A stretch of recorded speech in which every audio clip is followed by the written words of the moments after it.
How's it going, man? Get Good, some brother. rolls in? Yeah, get some good rolls, man. Looking like it, man. Yeah, finding those black belts, you know. Oh, I heard that, man. So, Make them earn their keep. yeah, gotta make it work, man. Gotta make Ken die easy, Sure. you know. Yep. Yeah, man. So why don't you go ahead and introduce yourself? Why don't you give me your name and how long you've been a firefighter for? Okay. Yep. Tyler Moran. I work at the Air Force Academy, Fire Department. I'm a captain there. I've been there since 2007. So like 16 years. Nice. Yeah, man. Dang. I was in the military there. And immediately when I got to Colorado, I realized like this is where I wanted to stay. Yeah. So I figured out a way to get hired on as a civilian and been there ever since, man. Nice. Man, 16 years. Dude. Mm-hmm. You look like you're in your 20s, bro. What the hell's Trying, going bro. on? It's just keeping me young. Jiu-Jitsu's keeping me young, dude. Proof in the pudding right here, man. That's awesome. That's awesome. And so you have like a huge wrestling background, right? I do, yeah. I wrestled all through college. I was a couple-time college All-American. I was a high school All-American, you know. Yeah, I know. I've felt that wrestling power. Yeah. You know? Oh, man. So with this wrestling background, what was the first thing that inspired you to get on the mats? Were you a little dude? With wrestling, yeah, man. I got hurt playing football. Surprise, surprise, right? I was like 98 pounds, man. Yeah. As a freshman in high school. Mm-hmm. And I got hurt, fractured my vertebrae, and my wrestling coach, or the PE teacher, my PE teacher was the varsity wrestling coach. Mm-hmm. And he was like, hey, man, I saw you running the other day. You know, I saw you playing football. You're fast, you're athletic. You really ought to try something where guys are your own size. Yeah. And I had never like even thought about it. I was like, well, shit, man, I'm probably not playing football anymore, you know? So yeah, try something else. And I had a buddy who was there, so I went and checked it out. And that was kind of it, man. I wrestled literally every season, like high school, freestyle, Greco, camps over the summer. Dang. All the time, man. 2-a-days. And this was you started at freshman? I didn't start wrestling until I was a freshman in high school, and I came out of high school second in California State and fourth at high school nationals. That's amazing. Put in some time. Yeah, I mean, like, 'cause, you know, I started wrestling as a little kid, and I had a real tough time going from, you know, like 5th grade, even just getting to high school. I was like, whoa, this is like a whole nother level. It is. But I couldn't imagine starting at freshman year and then, you know, having the accomplishments that you had. So you must have hit the ground running with training as well. Totally. And credit to my high school coaches in the program. Like I went to Temecula Valley High School. Oh, wow. They got a killer program for years. Both of my high school coaches were just inducted into the High School Wrestling Hall of Fame. Nice. So it's really like I'm just kind of another product of that program. Right. We've got a bunch of dudes out of there. Justin Flores is probably the most reputable one. Most people have heard of J-Flow. And just a bunch of guys like him. Ryan Kane, Jeff Bristol's, dudes before me, dudes after me, you know. So, wow. Yeah, it's a good program. That's amazing. So all these years in grappling, so you did wrestling, and then what inspired you to do jiu-jitsu, and how long after your college wrestling career, Gosh, man. you know, did you do jiu-jitsu?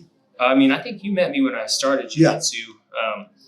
I met Jose because we were kind of neighbors. Wow. Our kids went to the same school, and it's like, oh, hey, I'm a fireman, you're a fireman. Yeah. So we kind of just like started hanging out, bullshitting, you know, while the kids are at school. And so really the fire service is kind of to credit for getting me into jiu-jitsu, which is why like I feel fortunate to be able to try and create something from the ground up with Jose kind of to give back to the fire service. Right. So yeah, I started jiu-jitsu at 10th Planet, I don't know, maybe 3 years ago, I guess, or something. Yeah, something like that. Yeah. Yep. In the meantime, I've, just because of some circumstances, mostly my kids' stuff, and we relocated to the north end of town. I've been training at Prime for like a year, but still grinding on the mats, man. Still all love. Yeah, dog. Exactly. So all these years in grappling, wrestling, jiu-jitsu, you know, all the training that goes into everything, competitions, you've had to acquire a lot of useful lessons, right? Like, what would you say there's any lessons that you've learned in grappling or martial arts that you can that have kind of bled over into the firefighter career? Yeah, absolutely. And probably the number one lesson is just discipline, right? Like jiu-jitsu is more of a hobby for most people, not for everybody, but like wrestling, for example, just requires the most discipline of any sport I know. And I was able to transfer that over into just about everything I did. My time in the military, my profession as a skydiver, my profession as a fireman, and basically able to succeed in all of those things based on the kind of foundation that grappling has given me. Right. You know, Right. that's for sure what I would credit all of my success to. Awesome. Yeah. Awesome. And so, like, you know, I know when you go out there and compete, you know, in a sense, you know, we're competing against the guy by ourselves, but in reality, we have a whole team. You know, we have a bunch of coaches that got us there to that point. You know, camaraderie is very important in grappling. How important is it in, you know, your career as a firefighter? Yeah, Jose talked about it kind of in the introductions, that tribe feeling. Mm-hmm. You know, we have that in the fire service.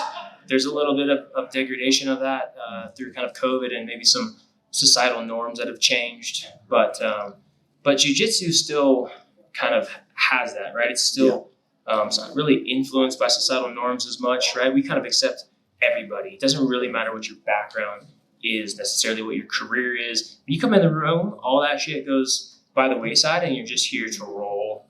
And then when you train with dudes, just like when you're on a scene at a fire, you know, at a fire or any incident, like this creates that camaraderie and that tribe, that family environment that you are able to fall back on when you have, you know, stressors in your life, you know. I got a lot of communities like that, man, but this one for sure, I can come in here and get some rolls in, whether I win them all, lose them all, whatever. I come out of here with just a clean slate, man, washed clean mentally and just like ready to be a better dad, a better husband, just a better person in general, you know. Awesome. Yeah. Like jiu-jitsu is just so good for the soul, man. Total reset. You know? Absolutely. I feel that. I feel that. Flip those good vibe lights on, you know, for me. Definitely. And like you said, you don't even have to be winning them all. I mean, there's days where I've just visited a gym in California, just gotten whooped on, but still felt great. Get smashed, learn a few things, meet some good people. Everybody smiling. Absolutely. Still, yeah. You know? Yep. It's great. Yeah, it's a good vibe all around. So what would you say to any, you know, firefighters who were kind of on the fence or who just don't even know about jiu-jitsu, man? Yeah, I try to talk jiu-jitsu up to just about everybody I can, man.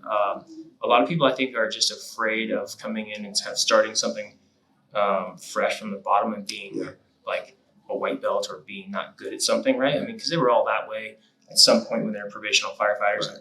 Maybe they didn't like that feeling, or maybe they do. But you know, if you don't have community in your life outside of the fire service, which I strongly suggest you should, and you're looking for something, man, jiu-jitsu is, like I was saying, we welcome all types, right?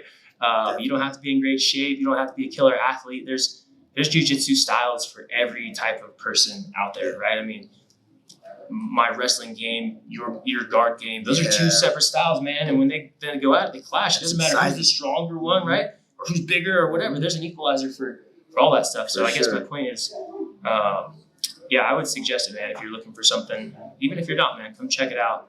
It'll give you something that you didn't even know you needed. For sure. I agree, man. I really appreciate you guys, you know, getting together and putting this on, having us here, and man, I appreciate all your work. Thanks for coming out, bro. Thanks for your time, guys. Thank you for having us. Thank you.